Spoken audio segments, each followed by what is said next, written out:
ಓಂ ಶಾಂತಿ. ಇಂದಿನ ದಿನಾಂಕ 12/6/2026. ಪ್ರಾರ್ಥ ಮುರುಳಿ. ಬಾಪ್ತಾದ ಮಧುಬನ. ಮಧುರ ಬುದ್ಧಿವಂತ ಮಕ್ಕಳೇ, ಸದಾ ನೆನಪಿಡಿ, ನಾವು ಅವಿನಾಶಿ ಆತ್ಮರಾಗಿದ್ದೇವೆ. ನಾವೀಗ ತಂದೆಯ ಜೊತೆ ಮೊದಲ ಅಂತಸ್ತಿಗೆ ಹೋಗಬೇಕಾಗಿದೆ. ಪ್ರಶ್ನೆ: ಯಾವ ಪರಿಶ್ರಮವನ್ನು ನೀವು ಪ್ರತಿಯೊಬ್ಬರೂ ಅವಶ್ಯವಾಗಿ ಮಾಡಬೇಕಾಗಿದೆ? ಉತ್ತರ: ತಂದೆಯು ನಮಗೆ ಯಾವ ಇಷ್ಟೊಂದು ಜ್ಞಾನವನ್ನು ಕೊಡುತ್ತಾರೆಯೋ ಅದನ್ನು ತಮ್ಮ ಹೃದಯದಲ್ಲಿ ಸಮಾವೇಶ ಮಾಡಿಕೊಳ್ಳುತ್ತಾ ಇರಿ. ಒಳಗಿಂದೊಳಗೆ ಮನನ ಮಾಡಿ ಜೀರ್ಣ ಮಾಡಿಕೊಳ್ಳಿ, ಅದರಿಂದ ಶಕ್ತಿ ಸಿಗುವುದು. ಪ್ರತಿಯೊಬ್ಬರೂ ಈ ಪರಿಶ್ರಮವನ್ನು ಅವಶ್ಯವಾಗಿ ಪಡಬೇಕಾಗಿದೆ. ಯಾರು ಇಂತಹ ಗುಪ್ತ ಪರಿಶ್ರಮ ಪಡುವರೋ ಅವರು ಸದಾ ಹರ್ಷಿತರಾಗಿರುತ್ತಾರೆ. ಅವರಿಗೆ ನಶೆ ಇರುತ್ತದೆ. ನಮಗೆ ಓದಿಸುವವರು ಯಾರಾಗಿದ್ದಾರೆ? ನಾವು ಯಾರ ಸನ್ಮುಖದಲ್ಲಿ ಕುಳಿತಿದ್ದೇವೆ? ಓಂ ಶಾಂತಿ. ಇದನ್ನು ಯಾರು ಹೇಳಿದ್ದರು? ಓಂ ಶಾಂತಿ ಓಂ ಶಾಂತಿ ಎಂದು 2 ಬಾರಿ ಹೇಳುತ್ತಾರೆ. ಒಂದನ್ನು ಶಿವತಂದೆಯು ಹೇಳಿದ್ದರು, ಇನ್ನೊಂದು ಬ್ರಹ್ಮ ತಂದೆಯು ಹೇಳಿದ್ದರು. ಬಾಪ್ತಾದ ಇಬ್ಬರು ಒಟ್ಟಿಗೆ ಇದ್ದಾರೆ. ಇವರಿಬ್ಬರು ಓಂ ಶಾಂತಿ ಎಂದು ಹೇಳಬೇಕಾಗುತ್ತದೆ. ಈಗ ಮೊದಲು ಯಾರು ಹೇಳಿದ್ದರು? ನಂತರ ಯಾರು ಹೇಳಿದ್ದರು? ಮೊದಲು ಶಿವತಂದೆಯು ಹೇಳಿದ್ದರು, ಓಂ ಶಾಂತಿ, ನಾನು ಶಾಂತಿಯ ಸಾಗರನಾಗಿದ್ದೇನೆ. ನಂತರ ಯಾರು ಹೇಳಿದ್ದರು? ದಾದಾರವರ ಆತ್ಮವು ಹೇಳಿತ್ತು. ಮಕ್ಕಳಿಗೆ ನೆನಪು ತರಿಸುತ್ತಾರೆ. ಒಬ್ಬ ತಂದೆಯೇ ಸದಾ ದೇಹಿ ಅಭಿಮಾನಿಯಾಗಿರುತ್ತಾರೆ. ಬ್ರಹ್ಮ ವಿಷ್ಣು ಶಂಕರರು ಹೀಗೆ ಹೇಳುವುದಿಲ್ಲ. ನೀವು ತಿಳಿದುಕೊಂಡಿದ್ದೀರಿ, ತ್ರಿಮೂರ್ತಿಗಳಿಗೂ ಸೂಕ್ಷ್ಮ ರೂಪವಿದೆ ಅಂದಾಗ ಓಂ ಶಾಂತಿ ಎಂದು ಹೇಳುವವರು ಒಬ್ಬ ಶಿವತಂದೆಯಾಗಿದ್ದಾರೆ. ಅವರಿಗೆ ಯಾವುದೇ ಶರೀರವಿಲ್ಲ. ತಂದೆಯು ನಿಮಗೆ ಬಹಳ ಚೆನ್ನಾಗಿ ತಿಳಿಸುತ್ತಾರೆ, ನಾನು ಒಂದೇ ಬಾರಿ ಬರುತ್ತೇನೆ. ನಾನು ಸದಾ ದೇಹಿ ಅಭಿಮಾನಿಯಾಗಿದ್ದೇನೆ, ಪುನರ್ಜನ್ಮದಲ್ಲಿ ಬರುವುದಿಲ್ಲ. ಆದ್ದರಿಂದ ನನ್ನ ಮಹಿಮೆಯೇ ಭಿನ್ನವಾಗಿದೆ. ನಿರಾಕಾರ ಪರಮಪಿತ ಪರಮಾತ್ಮನೆಂದು ನನಗೆ ಹೇಳುತ್ತಾರೆ. ಭಕ್ತಿ ಮಾರ್ಗದಲ್ಲಿಯೂ ಶಿವನಿಗೆ ನಿರಾಕಾರ ಪರಮಪಿತ ಪರಮಾತ್ಮನೆಂದು ಹೇಳುತ್ತಾರೆ. ನಿರಾಕಾರನ ಪೂಜೆ ನಡೆಯುತ್ತದೆ. ಅವರೆಂದು ದೇಹದಲ್ಲಿ ಬರುವುದಿಲ್ಲ, ಅರ್ಥಾತ್ ದೇಹಾಭಿಮಾನಿಯಾಗುವುದಿಲ್ಲ. ಅವರಿಗಿಂತ ಕೆಳಗಡೆ ಬಂದಾಗ ಸೂಕ್ಷ್ಮ ವತನದಲ್ಲಿ ಬ್ರಹ್ಮ ವಿಷ್ಣು ಶಂಕರರಿರುತ್ತಾರೆ. ಶಿವನ ನಾಮ ರೂಪವಂತೂ ಕಣ್ಣಿಗೆ ಕಾಣುವುದಿಲ್ಲ. ಚಿತ್ರವನ್ನು ಮಾಡಿಸುತ್ತಾರೆ, ಆದರೆ ಅವರು ನಿರಾಕಾರನಾಗಿದ್ದಾರೆ. ಅವರೆಂದೂ ಸಾಕಾರಿಯಾಗುವುದಿಲ್ಲ. ಪೂಜೆಯು ನಿರಾಕಾರನಿಗೆ ಆಗುತ್ತದೆ. ಮಕ್ಕಳ ಬುದ್ಧಿಯಲ್ಲಿ ಇಡೀ ಜ್ಞಾನವಿರುತ್ತದೆ. ಭಕ್ತಿಯನ್ನಂತೂ ಮಾಡಿದ್ದೀರಲ್ಲವೇ? ಚಿತ್ರಗಳನ್ನು ಮಕ್ಕಳು ನೋಡಿದ್ದೀರಿ. ನಿಮಗೆ ತಿಳಿದಿದೆ, ಸತ್ಯ ತ್ರೇತಾಯುಗದಲ್ಲಿ ಚಿತ್ರಗಳ ಭಕ್ತಿಯಾಗಲಿ ವಿಚಿತ್ರ ತಂದೆಯ ಭಕ್ತಿಯಾಗಲಿ ಇರುವುದಿಲ್ಲ. ಬುದ್ಧಿಯಲ್ಲಿ ಬರುತ್ತದೆ, ಪರಮಪಿತ ಪರಮಾತ್ಮನು ವಿಚಿತ್ರನಾಗಿದ್ದಾರೆ. ಅವರಿಗೆ ಸೂಕ್ಷ್ಮ ಚಿತ್ರವಾಗಲಿ ಸ್ಥೂಲ ಚಿತ್ರವಾಗಲಿ ಇಲ್ಲ. ದುಃಖಹರ್ತ ಸುಖಕರ್ತ ಪತಿತ ಪಾವನ ಎಂದು ಅವರ ಮಹಿಮೆಯನ್ನೇ ಮಾಡಲಾಗುತ್ತದೆ. ನೀವು ಮತ್ಯಾರದ್ದೇ ಚಿತ್ರಕ್ಕೆ ಪತಿತ ಪಾವನ ಎಂದು ಹೇಳುವುದಿಲ್ಲ. ಮತ್ಯಾವ ಮನುಷ್ಯರ ಬುದ್ಧಿಯಲ್ಲಿಯೂ ಈ ಮಾತುಗಳಿರುವುದಿಲ್ಲ. ಬ್ರಹ್ಮ ವಿಷ್ಣು ಶಂಕರನು ಸೂಕ್ಷ್ಮ ವತನವಾಸಿಗಳಾಗಿದ್ದಾರೆ. ಮೊದಲನೇ ಅಂತಸ್ತು ಸೂಕ್ಷ್ಮ ವತನವಾಗಿದೆ. ಅದರ ನಂತರ 2ನೇ ಅಂತಸ್ತು, ಅದು ಶ್ರೇಷ್ಠಾತಿ ಶ್ರೇಷ್ಠವಾದ ಮೂಲ ವತನವಾಗಿದೆ. ಪರಮಪಿತ ಪರಮಾತ್ಮನು ಆ ಅಂತಸ್ತಿನ ನಿವಾಸಿಯಾಗಿದ್ದಾರೆ. ಅದರ ಕೆಳಗಿನ ಅಂತಸ್ತಿನಲ್ಲಿ ಸೂಕ್ಷ್ಮ ಶರೀರಧಾರಿಗಳಿದ್ದಾರೆ. ಇಲ್ಲಿನ ಕೆಳ ಅಂತಸ್ತಿನಲ್ಲಿ ಸ್ಥೂಲ ಶರೀರಧಾರಿಗಳಿದ್ದಾರೆ. ಇದರಲ್ಲಿ ತಬ್ಬಿಬ್ಬಾಗಬೇಡಿ. ಈ ಮಾತುಗಳನ್ನು ಪರಮಪಿತ ಪರಮಾತ್ಮನ ವಿನಃ ಮತ್ಯಾರೂ ತಿಳಿಸಲು ಸಾಧ್ಯವಿಲ್ಲ. ಮೇಲಿರುವುದು ಆತ್ಮಗಳ ಸೃಷ್ಟಿಯಾಗಿದೆ. ಅದಕ್ಕೆ ನಿರಾಕಾರಿ ಪ್ರಪಂಚವೆಂದು ಹೇಳಲಾಗುತ್ತದೆ. ನಾವೆಲ್ಲ ಆತ್ಮರ ಪ್ರಪಂಚವಾಗಿದೆ. ಮತ್ತೆ ನಾವಾತ್ಮರು ಈ ಸಾಕಾರಿ ಪ್ರಪಂಚದಲ್ಲಿ ಬರುತ್ತೇವೆ. ಪರಮಧಾಮದಲ್ಲಿ ಆತ್ಮರಿರುತ್ತಾರೆ, ಇಲ್ಲಿ ಜೀವಾತ್ಮರಿದ್ದಾರೆ.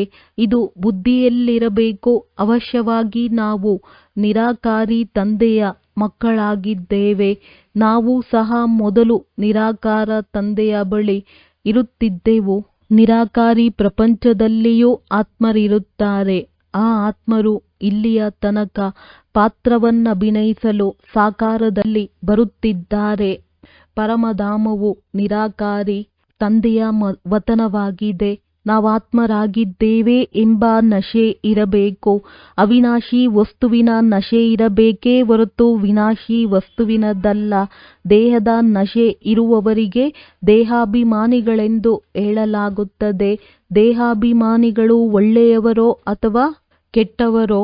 ಯಾರು ಬುದ್ಧಿವಂತರು? ಆತ್ಮ ಅಭಿಮಾನಿಗಳೋ? ಆತ್ಮವೇ ಅವಿನಾಶಿಯಾಗಿದೆ, ದೇಹವು ವಿನಾಶಿಯಾಗಿದೆ. ನಾನು 84 ದೇಹಗಳನ್ನು ತೆಗೆದುಕೊಳ್ಳುತ್ತೇನೆ. ನಾನಾತ್ಮನು ಪರಮಧಾಮದಲ್ಲಿ ತಂದೆಯ ಜೊತೆ ಇದ್ದೇನೋ ಅಲ್ಲಿಂದ ಪಾತ್ರವನ್ನಭಿನಯಿಸಲು ಬರುತ್ತೇನೆಂದು ಆತ್ಮವೇ ಹೇಳುತ್ತದೆ. ಓ ಬಾಬಾ ಎಂದು ಆತ್ಮವೇ ಹೇಳುತ್ತದೆ.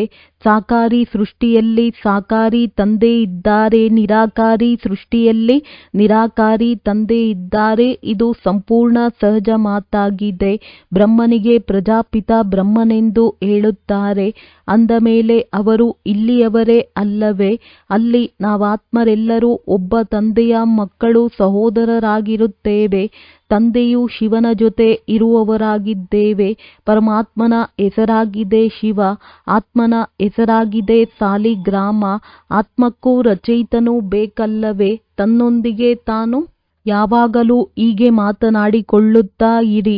ಯಾವ ಜ್ಞಾನವು ಸಿಗುತ್ತದೆಯೋ ಅದು ತನ್ನ ಹೃದಯಕ್ಕೆ ನಾಟಬೇಕೆಂದರೆ ಪರಿಶ್ರಮ ಪಡಬೇಕಾಗುತ್ತದೆ. ಆತ್ಮವೇ ವಿಚಾರ ಮಾಡಬೇಕಾಗುತ್ತದೆ. ಮೊಟ್ಟಮೊದಲು ಈ ನಿಶ್ಚಯ ಮಾಡಿಕೊಳ್ಳಿ, ನಾವಾತ್ಮರು ತಂದೆಯ ಜೊತೆ ಇರುವವರಾಗಿದ್ದೇವೆ. ನಾವು ಅವರ ಮಕ್ಕಳಾಗಿದ್ದೇವೆ. ಅಂದ ಮೇಲೆ ಅವಶ್ಯವಾಗಿ ಆಸ್ತಿಯು ಸಿಗಬೇಕು. ಇದನ್ನೂ ಸಹ ತಿಳಿದುಕೊಂಡಿದ್ದೀರಿ. ಇದು ಆತ್ಮಗಳ ವೃಕ್ಷವಾಗಿದೆ. ಅಂದ ಮೇಲೆ ಅದಕ್ಕೆ ಮೊದಲೇ ಅವಶ್ಯವಾಗಿ ಬೀಜವಿರುತ್ತದೆ. ಹೇಗೆ ಮನೆತನವನ್ನು ಮಾಡುತ್ತಾರಲ್ಲವೇ ದೊಡ್ಡವರು, ತಂದೆ, ಮತ್ತೆ ಅವರಿಂದ 2-4 ಮಂದಿ ಮಕ್ಕಳು, ಮತ್ತೆ ಅವರಿಗೆ ಮಕ್ಕಳು, ಮೊಮ್ಮಕ್ಕಳು, ಹೀಗೆ ಒಬ್ಬರಿಂದ ವೃದ್ಧಿಯಾಗುತ್ತಾ ಆಗುತ್ತಾ ವೃಕ್ಷವೇ ದೊಡ್ಡದಾಗಿ ಬಿಡುತ್ತದೆ. ಇಂಥವರಿಂದ ಇಂಥವರು, ಅವರ ನಂತರ ಇವರು ಎಂದು ತಲೆಮಾರಿನ ನಕ್ಷೆಯಿರುತ್ತದೆ. ನೀವು ಮಕ್ಕಳು ತಿಳಿದುಕೊಂಡಿದ್ದೀರಿ. ಮೂಲ ವತನದಲ್ಲಿ ಎಲ್ಲ ಆತ್ಮರಿರುತ್ತಾರೆ. ಅದು ಚಿತ್ರವಿದೆ. ಶ್ರೇಷ್ಠಾತಿ ಶ್ರೇಷ್ಠನು ತಂದೆಯಾಗಿದ್ದಾರೆ. ಆ ತಂದೆಯು ಈ ಶರೀರದಲ್ಲಿ ಬಂದಿದ್ದಾರೆಂದು ನೀವು ಮಕ್ಕಳು ಬುದ್ಧಿಯಲ್ಲಿದೆ. ಆತ್ಮಿಕ ತಂದೆಯೂ ಬಂದು ಆತ್ಮಗಳಿಗೆ ಓದಿಸುತ್ತಾರೆ. ಸೂಕ್ಷ್ಮ ವತನದಲ್ಲಂತೂ ಓದಿಸುವುದಿಲ್ಲ. ಮತ್ತು ಸತ್ಯಯುಗದಲ್ಲಿಯೂ ಸಹ ಈ ಜ್ಞಾನವು ಯಾರಿಗೂ ಇರುವುದಿಲ್ಲ. ತಂದೆಯೇ ಈ ಸಂಗಮ ಯುಗದಲ್ಲಿ ಬಂದು ಜ್ಞಾನವನ್ನು ಕೊಡುತ್ತಾರೆ. ಈ ಮನುಷ್ಯ ಸೃಷ್ಟಿರೂಪಿ ವೃಕ್ಷದ ಜ್ಞಾನವು ಯಾರಿಗೂ ಇಲ್ಲ. ಕಲ್ಪದ ಆಯಸ್ಸನ್ನು ಬಹಳ ಸುದೀರ್ಘವಾಗಿ ಬರೆದು ಬಿಟ್ಟಿದ್ದಾರೆ. ಈಗ ತಂದೆಯು ತಿಳಿಸುತ್ತಾರೆ, ಮಕ್ಕಳೇ, ನೀವೀಗ ಪುನಃ ಮನೆಗೆ ನಡೆಯಬೇಕಾಗಿದೆ. ಅದು ಆತ್ಮಗಳ ಮನೆಯಾಗಿದೆ. ತಂದೆ ಮತ್ತು ಮಕ್ಕಳಿರುತ್ತಾರೆ. ಎಲ್ಲರೂ ಸಹೋದರರಾಗಿದ್ದಾರೆ. ಇಲ್ಲಿ ಬಂದು ಶರೀರ ಧಾರಣೆ ಮಾಡಿದಾಗ ಸಹೋದರ ಸಹೋದರಿಯರಾಗುತ್ತೇವೆ. ನಾವಾತ್ಮರೆಲ್ಲರೂ ವಾಸ್ತವದಲ್ಲಿ ಸಹೋದರರಾಗಿದ್ದೇವೆ. ಸಹೋದರರಿಗೆ ಅವಶ್ಯವಾಗಿ ತಂದೆಯೂ ಇರಬೇಕಲ್ಲವೇ? ಅವರು ಪರಮಪಿತ ಪರಮಾತ್ಮನಾಗಿದ್ದಾರೆ. ಎಲ್ಲ ಆತ್ಮರು ಶರೀರದಲ್ಲಿದ್ದರೂ ಸಹ ಅವರನ್ನು ನೆನಪು ಮಾಡುತ್ತಾರೆ. ಸತ್ಯ ತ್ರೇತಾಯುಗದಲ್ಲಿ ಯಾರೂ ನೆನಪು ಮಾಡುವುದಿಲ್ಲ.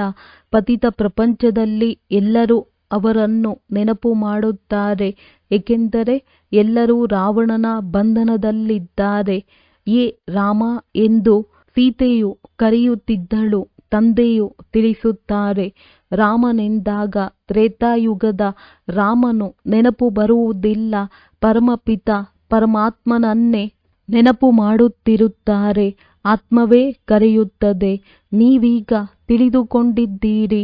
ಇನ್ನರ್ಧ ಕಲ್ಪದವರೆಗೂ ಯಾರನ್ನೂ ಕರೆಯುವುದಿಲ್ಲ, ಏಕೆಂದರೆ ಸುಖಧಾಮದಲ್ಲಿರುತ್ತೀರಿ. ಈ ಸಮಯದಲ್ಲಿ ತಂದೆಯೇ ತಿಳಿಸುತ್ತಾರೆ, ಮತ್ಯಾರೂ ತಿಳಿದುಕೊಂಡಿಲ್ಲ.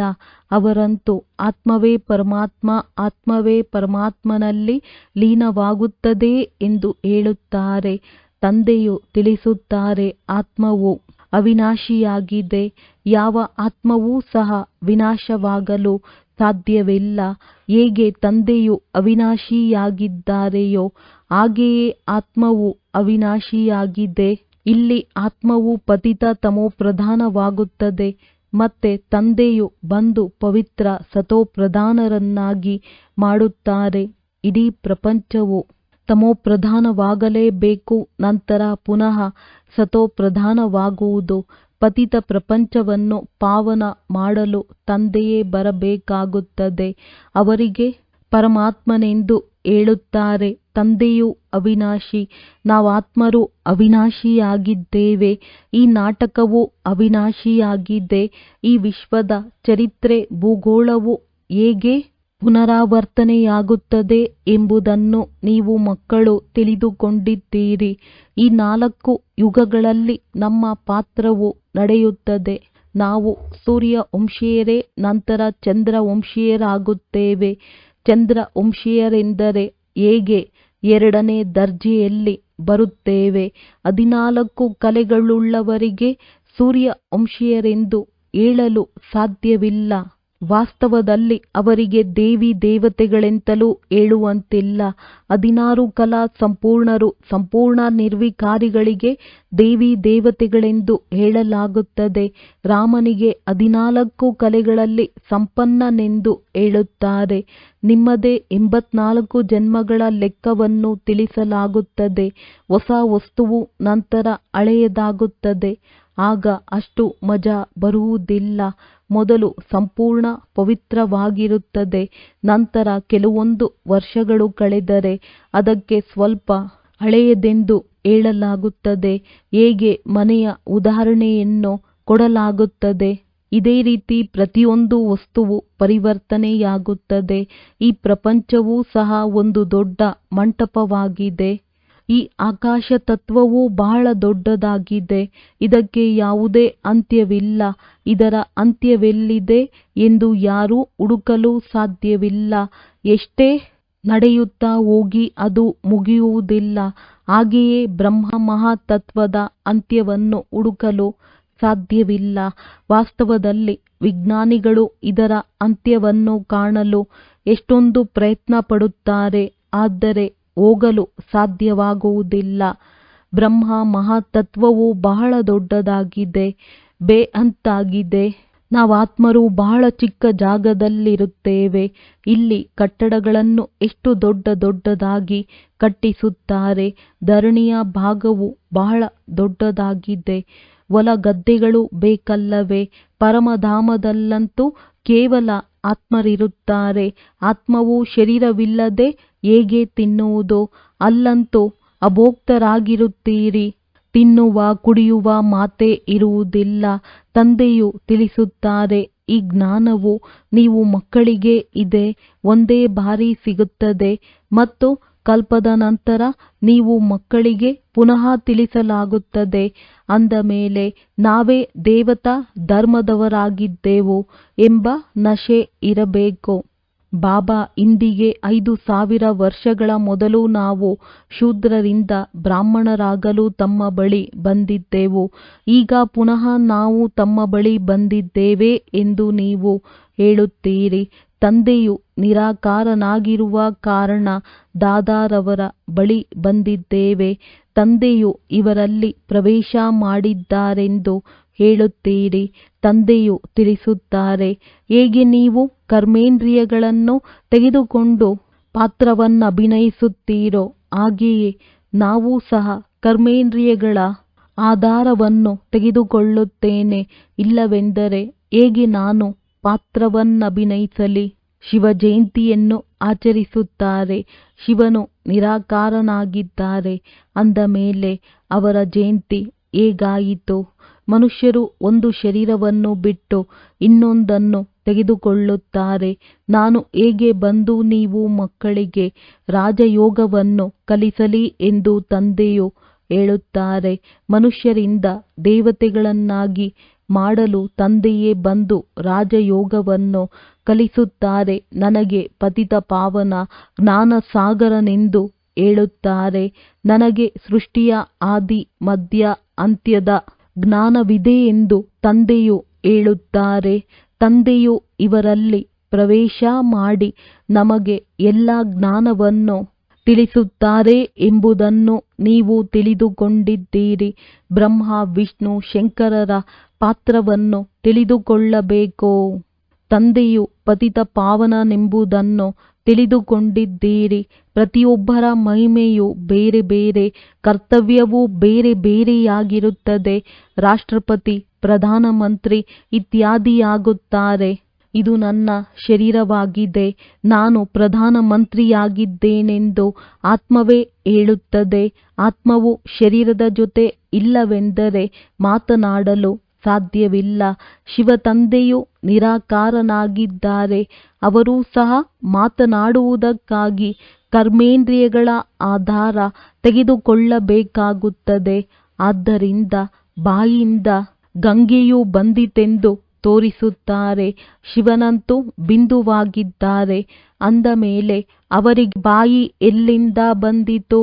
ಆದ್ದರಿಂದ ಇವರಲ್ಲಿ ಬ್ರಹ್ಮನಲ್ಲಿ ಬಂದು ಕುಳಿತುಕೊಂಡು ಜ್ಞಾನ ಗಂಗೆಯನ್ನು ಹೊರ ಹಾಕುತ್ತಾರೆ. ತಂದೆಯೇ, ಏ ಪತಿತ ಪಾವನ, ಬನ್ನಿ, ಈ ದುಃಖದಿಂದ ಬಿಡಿಸಿ ಎಂದೂ ಎಲ್ಲರೂ ನೆನಪು ಮಾಡುತ್ತಾರೆ. ಅವರೇ ಅತಿ ದೊಡ್ಡ ಸರ್ಜನ್ ಆಗಿದ್ದಾರೆ. ಅವರಲ್ಲಿಯೇ ಪತಿತರನ್ನು ಪಾವನ ಮಾಡುವ ಜ್ಞಾನವಿದೆ. ಎಲ್ಲ ಪತಿತರನ್ನು ಪಾವನ ಮಾಡುವ ಸರ್ಜನ್ ಒಬ್ಬರೇ ಆಗಿದ್ದಾರೆ. ಸತ್ಯಯುಗದಲ್ಲಿ ಎಲ್ಲರೂ ನಿರೋಗಿಗಳಿರುತ್ತಾರೆ. ಈ ಲಕ್ಷ್ಮೀ ನಾರಾಯಣರು ಸತ್ಯಯುಗದ ಮಾಲೀಕರಾಗಿದ್ದಾರೆ. ಇವರಿಗೆ ಇಂತಹ ಕರ್ಮವನ್ನು ಯಾರು ಕಲಿಸಿದ್ದರು? ಯಾವುದರಿಂದ ಇಷ್ಟು ನಿರೋಗಿಗಳಾದರೂ ತಂದೆಯೇ ಬಂದು ಶ್ರೇಷ್ಠ ಕರ್ಮವನ್ನು ಕಲಿಸುತ್ತಾರೆ. ಇಲ್ಲಂತೂ ಕರ್ಮವೇ ಕುಟುಕುತ್ತಿರುತ್ತದೆ. ಸತ್ಯಯುಗದಲ್ಲಿ ಕರ್ಮವು ಹೀಗಿದೆ ಎಂಬ ಮಾತನ್ನು ಹೇಳುವುದಿಲ್ಲ. ಅಲ್ಲಿ ಯಾವುದೇ ದುಃಖ ರೋಗವಿರುವುದಿಲ್ಲ. ಇಲ್ಲಂತೂ ಒಬ್ಬರು ಇನ್ನೊಬ್ಬರಿಗೆ ದುಃಖವನ್ನೇ ಕೊಡುತ್ತಿರುತ್ತಾರೆ. ಇದು ಕರ್ಮ ಭೋಗವೆಂದು ಹೇಳಲು ಸತ್ಯ ತ್ರೇತಾಯುಗದಲ್ಲಿ ದುಃಖದ ಮಾತೇ ಇರುವುದಿಲ್ಲ. ಕರ್ಮ ಅಕರ್ಮ ವಿಕರ್ಮದ ಮಾತುಗಳನ್ನು ಯಾರು ತಿಳಿದುಕೊಳ್ಳುವುದಕ್ಕೆ ಸಾಧ್ಯವಿಲ್ಲ. ನಿಮಗೆ ತಿಳಿದಿದೆ, ಪ್ರತಿಯೊಂದು ವಸ್ತು ಮೊದಲು ಸತೋ ಪ್ರಧಾನ, ನಂತರ ಸತೋ ರಜೋ ತಮೋ ಆಗುತ್ತದೆ. ಸತ್ಯಯುಗದಲ್ಲಿ ಪಂಚತತ್ವಗಳೂ ಸಹ ಸತೋ ಪ್ರಧಾನವಾಗಿರುತ್ತದೆ. ನಮ್ಮ ಶರೀರವೂ ಸಹ ಸತೋ ಪ್ರಧಾನ ಪ್ರಕೃತಿಯದ್ದಾಗಿರುತ್ತದೆ. ನಂತರ ಆತ್ಮನಲ್ಲಿ 2 ಕಲೆಗಳು ಕಡಿಮೆಯಾಗುವ ಕಾರಣ ಶರೀರವು ಅದೇ ರೀತಿಯಾಗುತ್ತದೆ. ಸೃಷ್ಟಿಗೂ 2 ಕಲೆಗಳು ಕಡಿಮೆಯಾಗುತ್ತದೆ. ಇದೆಲ್ಲವನ್ನೂ ತಂದೆಯೇ ತಿಳಿಸುತ್ತಾರೆ, ಮತ್ಯಾರೂ ತಿಳಿಸುವುದಿಲ್ಲ. ಒಳ್ಳೆಯದು. ಮಧುರಾತಿ ಮಧುರ ಅಗಲಿ ಹೋಗಿ ಮರಳಿ ಸಿಕ್ಕಿರುವ ಮಕ್ಕಳ ಪ್ರತಿ ಮಾತ್ಪಿತಾ ಬಾಪ್ ದಾದಾರವರ ನೆನಪು, ಪ್ರೀತಿ ಹಾಗೂ ಸುಪ್ರಭಾತ. ಆತ್ಮಿಕ ಮಕ್ಕಳಿಗೆ ಆತ್ಮಿಕ ತಂದೆಯ ನಮಸ್ತೆ. ಧಾರಣೆಗಾಗಿ ಮುಖ್ಯ ಸಾರ. ಈಗಿನಿಂದಲೇ ತಂದೆಯ ಶ್ರೀಮತದಂತೆ ಇಂತಹ ಶ್ರೇಷ್ಠ ಕರ್ಮಗಳನ್ನು ಮಾಡಬೇಕಾಗಿದೆ. ಯಾವುದರಿಂದ ಮತ್ತೆಂದೂ ಕರ್ಮವು ಕುಟ್ಟುವಂತಾಗಬಾರದು. ಅರ್ಥಾತ್ ಕರ್ಮಗಳ ಶಿಕ್ಷೆಯನ್ನು ಅನುಭವಿಸುವಂತಾಗದಿರಲಿ. ಯಾವುದೇ ವಿನಾಶಿ ವಸ್ತುವಿನ ನಶೆ ಇಟ್ಟುಕೊಳ್ಳಬಾರದು. ಈ ದೇಹವೂ ಸಹ ವಿನಾಶಿಯಾಗಿದೆ. ಇದರ ನಶೆಯನ್ನು ಇಟ್ಟುಕೊಳ್ಳಬಾರದು. ಸೂಕ್ಷ್ಮ ಬುದ್ಧಿಯವರಾಗಬೇಕಾಗಿದೆ. ವರದಾನ: ಈ ಹಳೆಯ ಪ್ರಪಂಚವನ್ನು ವಿದೇಶವೆಂದು ತಿಳಿದು ಇದರಿಂದ ನಿರ್ಲಿಪ್ತವಾಗಿರುವಂತಹ ಸ್ವದೇಶಿ ಭವ. ಹೇಗೆ ಕೆಲವರು ವಿದೇಶಿ ವಸ್ತುಗಳನ್ನು ಮುಟ್ಟುವುದೂ ಇಲ್ಲ, ನಮ್ಮ ದೇಶದ ವಸ್ತುಗಳ ಪ್ರಯೋಗ ಮಾಡೋಣವೆಂದು ತಿಳಿಯುತ್ತಾರೆ. ಹಾಗೆಯೇ ತಮಗಾಗಿ ಈ ಹಳೆಯ ಪ್ರಪಂಚವೇ ವಿದೇಶವಾಗಿದೆ.